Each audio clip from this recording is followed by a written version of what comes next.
जय हिंद दोस्तों। स्वागत है आपका अपने YouTube चैनल ओनली डिक्टेशन में।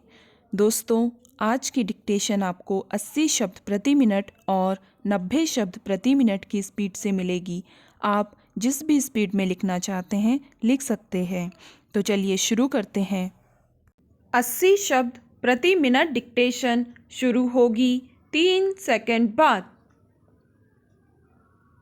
बंगलुरु के कैफ़े में हुए बम विस्फोट से एक बार फिर सुरक्षा इंतजामों में अधिक कड़ाई की ज़रूरत रेखांकित हुई है। हालांकि घटना के बाद प्रशासन तुरंत सक्रिय हो गया और उसने दोषी को पकड़ने के लिए जाल बिछा दिया। गनीमत थी कि विस्फोटक हल्की तीव्रता का था और उसमें ज़्यादा बड़ा नुकसान नहीं हुआ।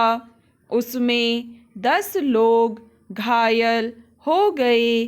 पता चला है कि शुक्रवार की दोपहर एक युवक बैग लेकर कैफ़े में घुसा और कुछ भोजन का आदेश देने के बाद बैग वहीं छोड़कर चला गया। उसके कुछ देर बाद ही धमाका हो गया। सीसीटीवी कैमरे में उस युवक की तस्वीर कैद हो गई है। पुलिस अभी इस घटना को आतंकवादी साजिश मानने से इनकार कर रही है। गैर कानूनी गतिविधि अधिनियम के तहत प्राथमिकी दर्ज कर ली गई है।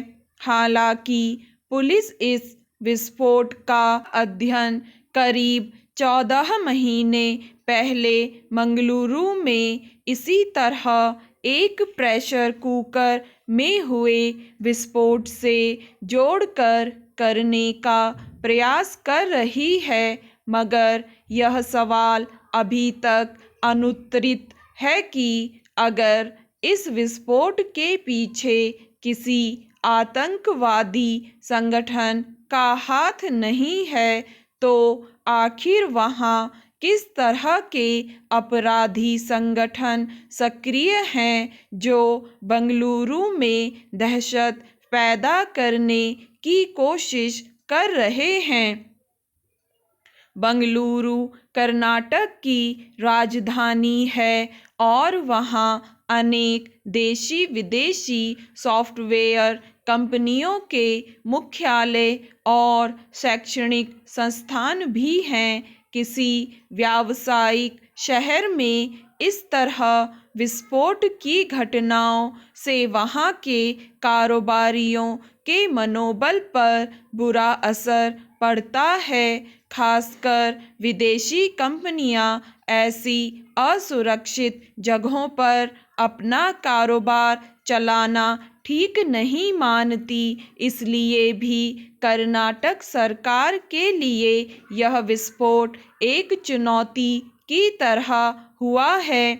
स्वाभाविक ही इस घटना के बाद बंगलुरु की सुरक्षा व्यवस्था को लेकर सवाल उठ रहे हैं। हालांकि ज़्यादातर सार्वजनिक स्थानों पर अब सुरक्षा की दृष्टि से जांच के कड़े इंतज़ाम किए जाते हैं। थैले आदि की विशेष रूप से जांच की जाती है। इस तरह ऐसी जगहों पर बैग वगैरह में विस्फोटक छिपाकर ले जाना और अपनी साजिशों को अंजाम देना अपराधियों के लिए आसान नहीं होता है, मगर जिस कैफ़े में विस्फोट हुआ वह एक छोटी सी जगह है, इसलिए वहाँ जांच के ऐसे उपकरण इस्तेमाल नहीं होते रहे होंगे। शहरों में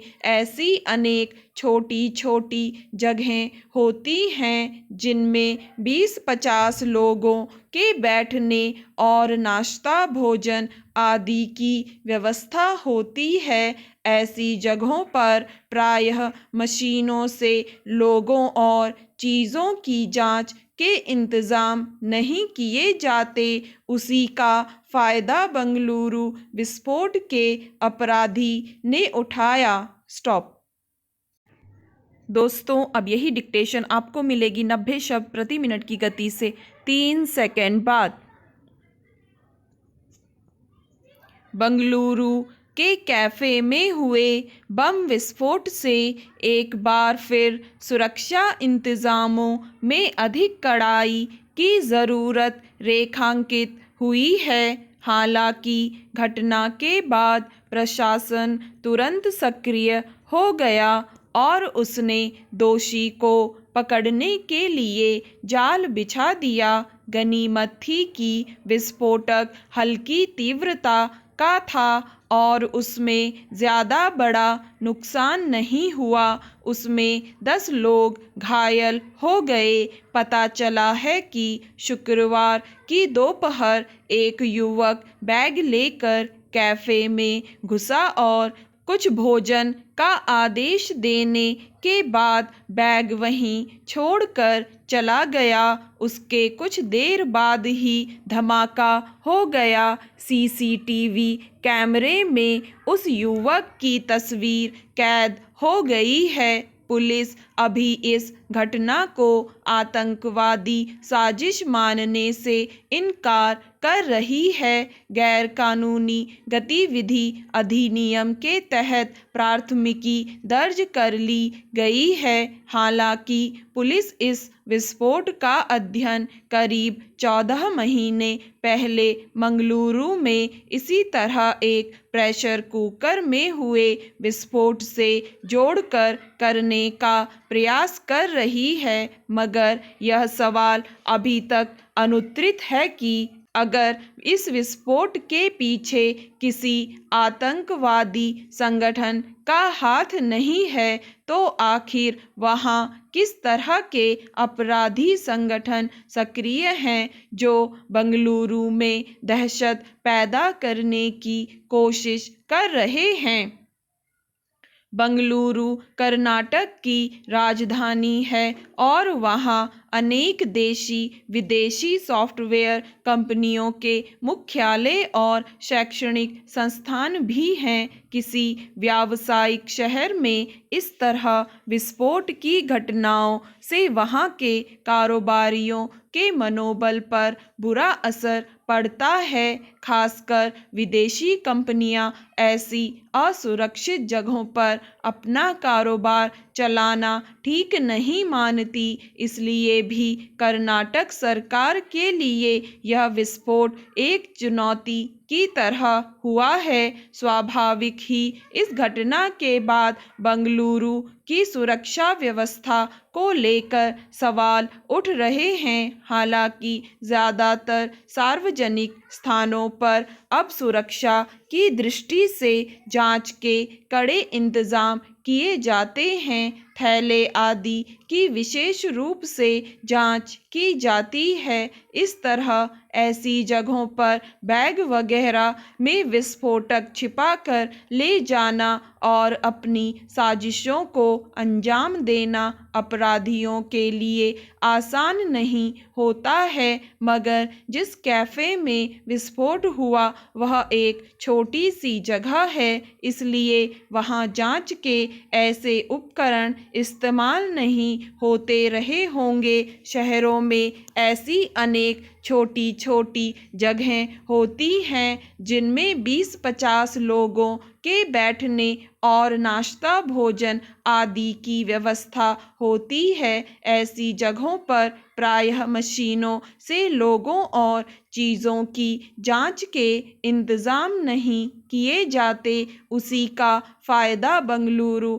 विस्फोट के अपराधी ने उठाया। आतंकवादी गतिविधियों से सबसे अधिक खतरा ऐसी ही जगहों पर होता है जहां भीड़ भाड़ अधिक रहती है और बाजार में जांच आदि के पुख्ता इंतजाम नहीं होते। आतंकवादियों और शरारती तत्वों के लिए ऐसी जगहों पर अपनी साजिशों को अंजाम देना और कम विस्फोटक के जरिए अधिक से अधिक नुकसान पहुंचाना आसान होता है। स्टॉप। दोस्तों, अगर आपको ये डिक्टेशन पसंद आए तो लाइक करें, सब्सक्राइब करें और अपने दोस्तों के साथ भी शेयर करें।